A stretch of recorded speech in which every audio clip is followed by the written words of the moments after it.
Bapak, Ibu, dan saudara-saudara, selamat pagi. Kita ada lagi di dalam layanan doa pagi online pada hari ini. Kita bersyukur dan berterima kasih bahwa di dalam pertolongan Tuhan, dalam pemeliharaan dan penyertaan-Nya, kita boleh berjumpa dengan hari yang baru. Karena itu sebelum kita memulai seluruh aktivitas, ada kesempatan lagi untuk kita untuk bersama-sama merenungkan firman Tuhan, berdiam dalam perenungan, lalu terus-menerus diubahkan dan dipenuhkan oleh firman Tuhan, untuk terus melangkah dalam hari-hari yang Tuhan anugerahkan bagi kita.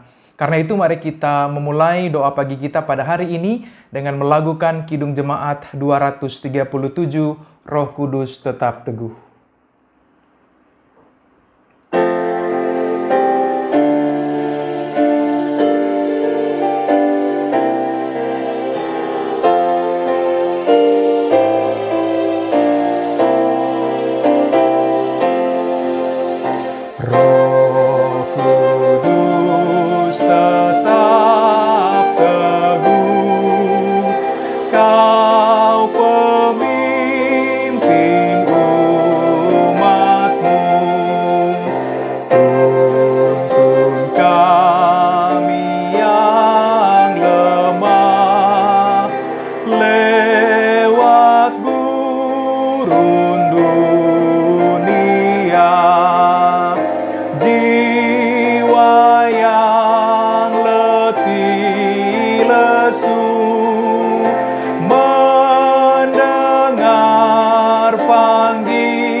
Saudara-saudara, mari kita bersatu di dalam doa sebelum kita masuk di dalam perenungan firman Tuhan.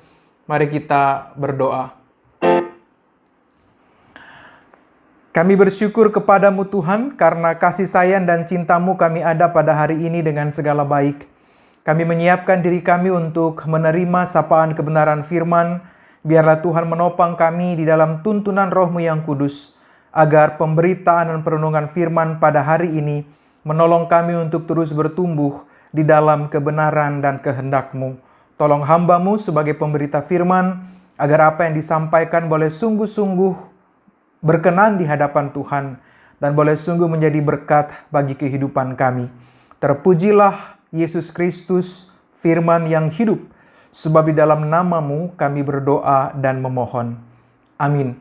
Bapak, Ibu, dan saudara-saudara yang dikasihi dan mengasihi Tuhan, bacaan kita pada hari ini diambil dari kitab Roma, surat Paulus kepada jemaat di Roma pasal 8, Roma pasal 8 ayat 1 sampai ayat yang ke-8. Saya bacakan bagi kita dari Roma pasal 8 ayat 1 sampai 8. Demikianlah sekarang tidak ada penghukuman bagi mereka yang ada di dalam Kristus Yesus. Roh yang memberi hidup telah memerdekakan kamu dalam Kristus dari hukum dosa dan hukum maut. Sebab apa yang tidak mungkin dilakukan hukum Taurat karena tak berdaya oleh daging, telah dilakukan oleh Allah. dengan jalan mengutus anaknya sendiri dalam daging, yang serupa dengan daging yang dikuasai dosa karena dosa. Ia telah menjatuhkan hukuman atas dosa di dalam daging, supaya tuntutan hukum Taurat digenapi di dalam kita yang tidak hidup menurut daging, tetapi menurut roh. Sebab mereka yang hidup menurut daging memikirkan hal-hal yang dari daging. Mereka yang hidup menurut roh memikirkan hal-hal yang dari roh. Karena keinginan daging adalah maut, tetapi keinginan roh adalah hidup dan damai sejahtera. Sebab keinginan daging adalah perseteruan terhadap Allah, karena ia tidak takluk kepada hukum Allah. Hal ini memang tidak mungkin baginya. Mereka yang hidup dalam daging tidak mungkin berkenan kepada Allah. Bapak, Ibu, dan saudara-saudara, begitulah bacaan kita pada pagi hari ini. Berbahagialah kita yang mendengarkan firman Tuhan dan dengan sukacita mewujud nyatakan dalam hidup setiap hari. Saudara yang dikasihi dan mengasihi Tuhan, rasanya kita semua sepakat bahwa kitab Roma adalah salah satu kitab yang penuh dengan pengajaran-pengajaran inti atau penuh dengan dogma, doktrin yang disampaikan oleh Rasul Paulus. Karena itu, saudara-saudara, ketika kita membaca kitab Roma, kita akan menemukan gagasan-gagasan teologis yang luar biasa, yang mendasar, yang mendalam, dan penyampaiannya terkesan begitu tegas. Mengapa, saudara-saudara? Karena kita tahu bahwa Roma pada waktu itu dianggap sebagai pusat dunia, sebagai pusat peradaban, sebagai pusat yang menentukan perjalanan dunia pada waktu itu. Dan karena itu ketika Paulus sampai di Roma, jantung dari pemberitaan Injilnya, maka ia menghendaki supaya orang-orang di Roma, khususnya orang-orang Kristen di Roma, juga punya pemahaman yang tepat. Mengapa, saudara-saudara? Karena pada waktu itu berkembang juga pengajaran-pengajaran, kebudayaan-kebudayaan, filsafat-filsafat Yunani Romawi yang punya pengaruh kuat dalam kehidupan beriman. Oleh sebab itu, Paulus dengan sangat keras dan tegas, dengan gagasan-gagasan teologi utama dan mendalam, mengungkapkan hal-hal supaya orang Kristen secara khusus dan orang-orang yang ada di Roma pada umumnya, mereka mengerti apa yang sedang disampaikan oleh Paulus lewat pemberitaan Injil. Dan hari ini dalam bacaan kita, saudara-saudara, kita menemukan gagasan yang cukup umum bagi kita, tetapi sangat fundamental. Ketika Paulus berbicara tentang hidup menurut roh, dalam berbagai surat Paulus kepada jemaat-jemaat di mana ia mengirimkan suratnya, hidup menurut roh dan hidup menurut daging adalah dikotomi atau dua bagian yang penting yang Paulus jelaskan. Sebab pada waktu itu, saudara-saudara, orang-orang hidup di tengah-tengah sebuah kultur atau budaya yang menganggap bahwa tubuh itu materi yang kasar dan jahat. Karena itu orang bisa memberikan kesenangan apapun kepada tubuh. Sehingga pada akhirnya orang terjebak dalam berbagai-bagai dosa dan kesusahan. Pada jemaat di Roma secara khusus Paulus menuliskan surat ini untuk menjelaskan kepada mereka tentang bagaimana hidup menurut roh merupakan hasil dari pembenaran Allah. Dia mau mengajarkan umat yang ada pada waktu itu secara khusus supaya mereka tidak terjebak untuk membiarkan diri mereka hidup di dalam kedagingan. Kita tahu bahwa bagi Paulus, secara sederhana, hidup menurut daging adalah hidup menurut kehendak diri. Hidup menurut daging dianggap sebagai hidup di luar kehendak Allah. Hidup menurut daging membiarkan diri kita menguasai apa yang kita inginkan. Kita menjadi penguasa atas kehidupan. Egoisme diri kita menjadi bagian yang kita utamakan. Kepuasan diri menjadi bagian yang kita ikuti atau kita upayakan supaya kita mendapatkan kepuasan. Tapi hidup menurut roh mengasumsikan sebuah kehidupan di mana kita merendahkan diri di hadapan Tuhan. Kita tunduk pada kehendak Tuhan. Hidup menurut roh berarti meninggalkan agenda diri pribadi yang tidak bersesuaian dengan kehendak Tuhan. Lalu membiarkan Tuhan yang mengatur dan menata seluruh perjalanan hidup kita. Sederhananya begitu, ibu bapak dan saudara-saudara. Oleh karena itu ketika pada pagi hari ini Paulus mengajarkan kepada umat yang ada di Roma, tetapi juga kita dalam sapaan doa pagi pada hari ini, maka kita mau melihat dalam konteks kita, apa saja yang menjadi bagian penting, atau mengapa perlunya saudara dan saya hidup di dalam roh. Paulus menjelaskan Bapak Ibu dan Saudara dasarnya bahwa hidup di dalam hukum Taurat orang akan binasa. Sebab hukum Taurat tidak menyelamatkan. Tetapi Paulus menjelaskan bahwa di dalam Kristus yang telah menjadikan dirinya daging dalam arti manusia, yang telah memanusiakan dirinya supaya dapat menyelamatkan manusia itu, telah memberikan kehidupan yang baru kepada manusia. Dan kehidupan yang baru yang diberikan oleh Allah dalam Kristus itulah yang pada akhirnya membuat kita dimampukan untuk hidup di dalam roh dan kebenaran. Nah, saudara yang dikasihi, Paulus katakan dalam ayat yang kelima, sebab mereka yang hidup menurut daging memikirkan hal-hal dari daging. Mereka yang hidup menurut roh memikirkan hal-hal dari roh. Dalam bahasa yang lain, orang yang hidup dalam daging memikirkan hal-hal yang berkaitan dengan hawa nafsu, nafsu jahat, ketamakan, keserakahan, pembalasan dendam, iri hati, kata-kata kotor yang keluar dari mulut dan hatinya, dan hal-hal yang berkaitan dengan kebusukan-kebusukan kehidupan manusia. Sementara hal-hal dari roh berisi hidup di dalam kehendak Allah, damai sejahtera, cinta kasih, pengampunan, kelemah lembutan, penguasaan diri, dan hal-hal yang baik sebagaimana yang dikehendaki Allah. Oleh karena itu Paulus menegaskan bahwa orang yang masih hidup di dalam daging, dia akan tidak bersesuaian dengan jalan Tuhan. Oleh karena itu satu-satunya cara supaya orang menghadapi hidup di dalam roh, artinya ia harus mengalami sebuah proses pembaharuan. Bapak, Ibu, dan saudara-saudara, hidup baru atau hidup di dalam roh adalah hidup yang suci, dan itu merupakan hasil pembenaran Allah dalam Kristus.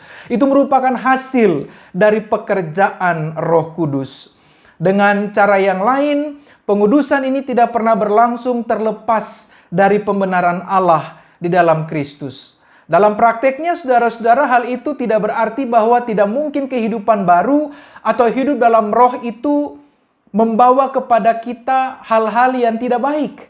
Hidup di dalam roh, hidup di dalam kehidupan yang baru, pada akhirnya membuat kita mengalami pembaharuan hidup.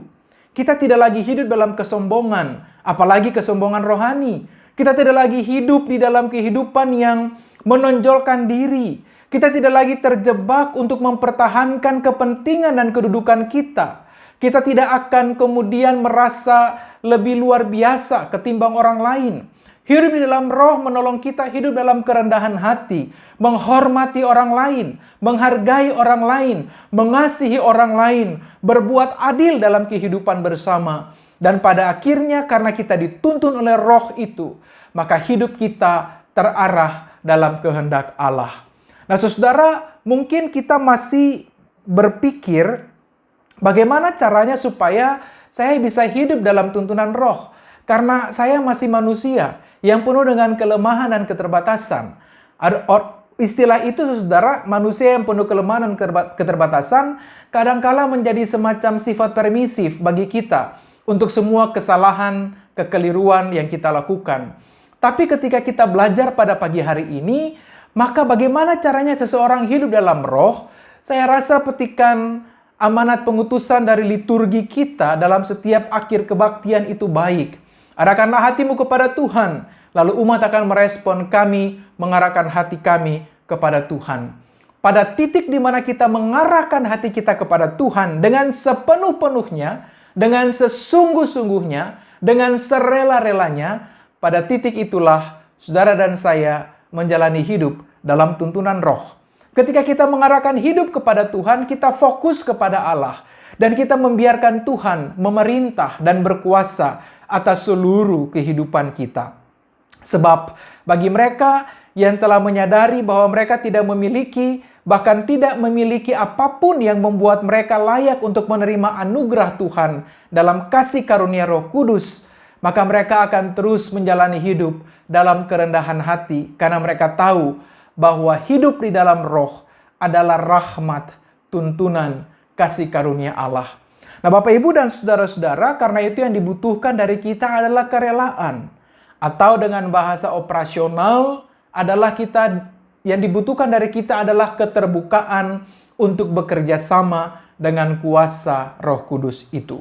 Supaya pada akhirnya ketika Roh bekerja di dalam kita dan kita penuh dengan kerelaan membiarkan diri kita dituntun oleh kuasa Roh karena pertolongan Tuhan, maka kita akan mampu menjalani hidup dengan baik dan benar.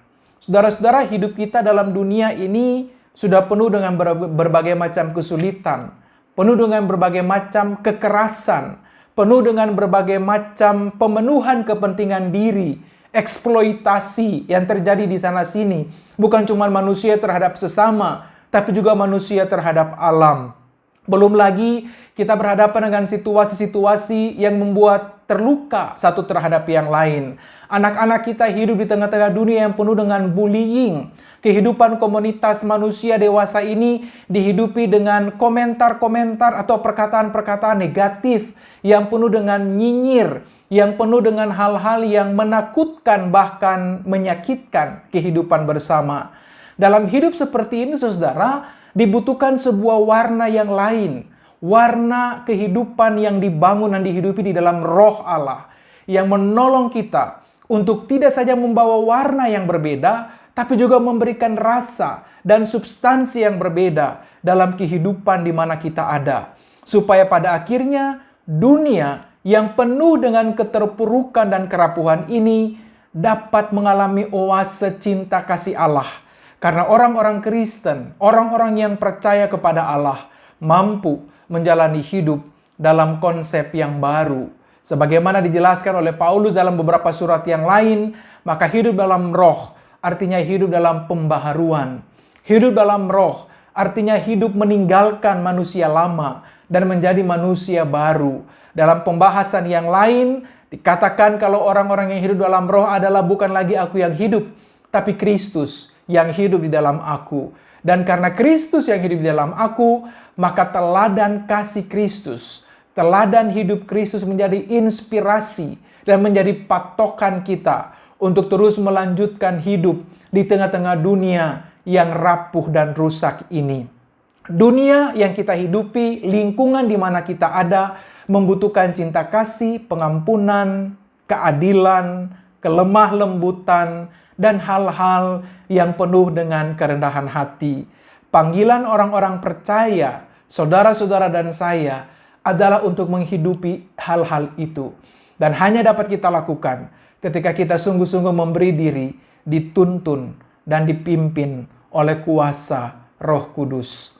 Kita memilih, kita menentukan bagaimana caranya membawa hal-hal yang positif, yang baik, dan optimis ke dalam dunia. Kita memilih, kita menentukan, dan kita yang bertanggung jawab untuk mengeluarkan emosi-emosi yang positif dalam kehidupan kita bersama, sebagai wujud nyata bagaimana Roh Kudus bekerja di dalam kita, di dalam tuntunan kuasa Allah sendiri. Oleh sebab itu Bapak Ibu dan saudara-saudara, ketika Paulus begitu keras dan begitu tegas kepada umat di Roma dan mengajak mereka untuk betul-betul hidup di dalam kuasa Roh Kudus, maka Paulus mengatakan bahwa mereka yang hidup dalam daging tidak mungkin berkenan kepada Allah. Orang yang masih dikuasai oleh kehendak diri sendiri, orang yang masih dikuasai oleh kemanusiawiannya yang egois, yang penuh dengan ketamakan dan keserakahan, tidak mungkin berkenan kepada Allah. Sebab pada titik itu, orang itu tidak mampu membiarkan Allah mengubah, menguasai dirinya. Dia masih terjebak di dalam egoisme diri. Dia masih terjebak di dalam ketamakan, pemuasan hawa nafsu diri sendiri. Oleh sebab itu, saudara-saudara, supaya kita boleh berkenan kepada Allah, tidak ada cara lain, tidak ada jalan lain. Satu-satunya cara dan jalan adalah tunduk di dalam tuntunan kuasa Roh.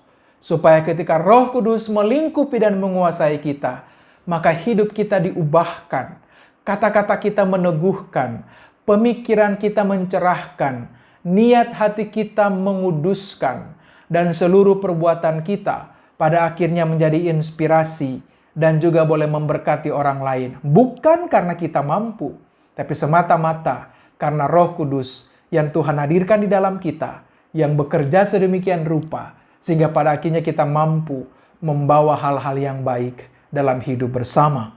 Tuhan Yesus menolong dan Tuhan memberkati kita semua supaya dalam melangkah menjalani hari-hari hidup kita, baik pada waktu-waktu ini maupun waktu yang akan datang, kita terus-menerus penuh dengan kesadaran bahwa hidup saya harus dituntun oleh Roh Kudus. Karena itu kita meminta Tuhan hadir, tinggal tetap dalam diri kita, dan kita bertanya kepada Tuhan, apalagi yang harus saya ubah?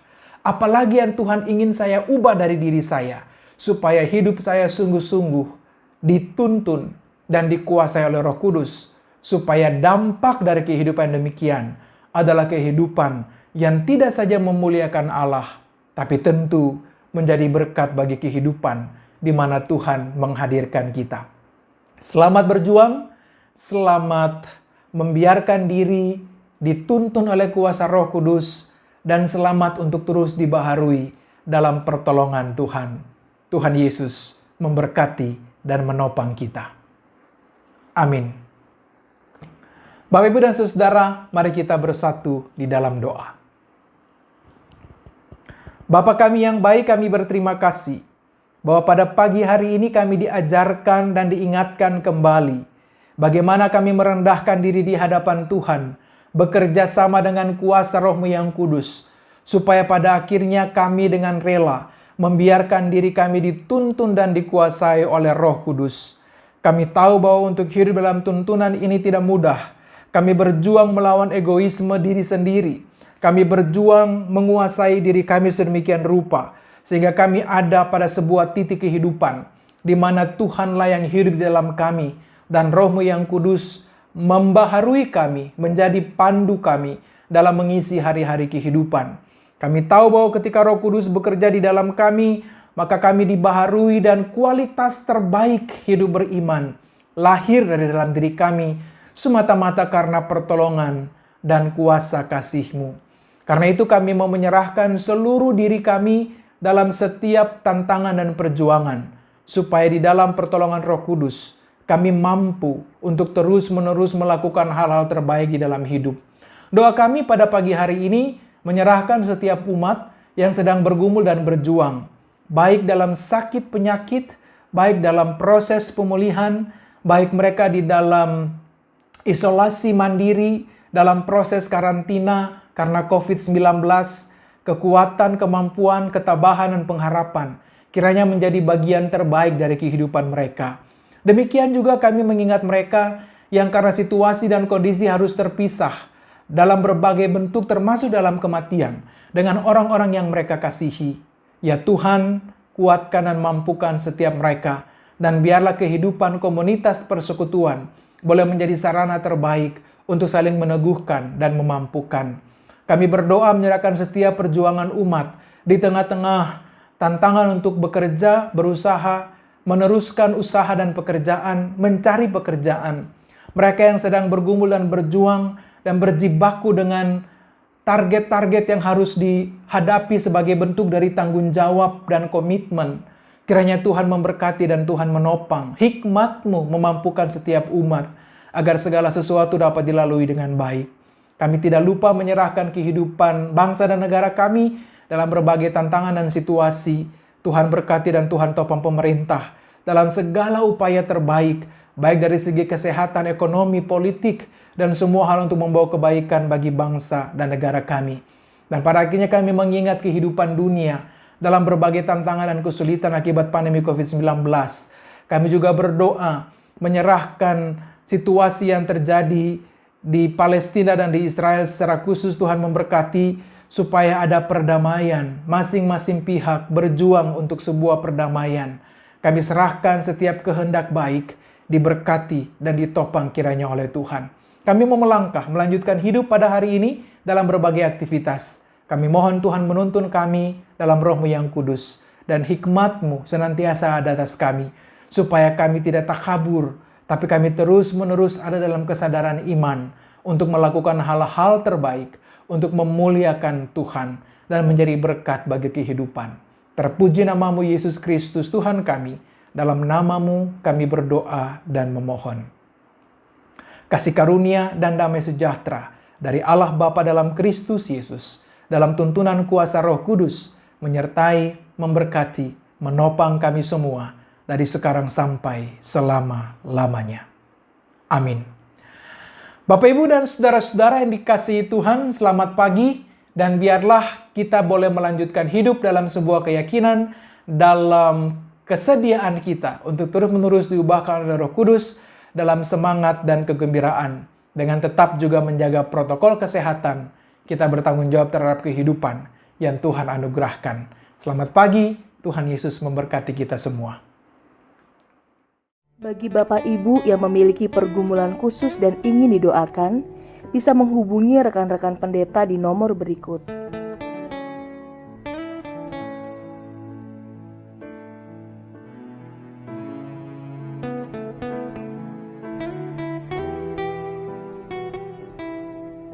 Tuhan Yesus memberkati.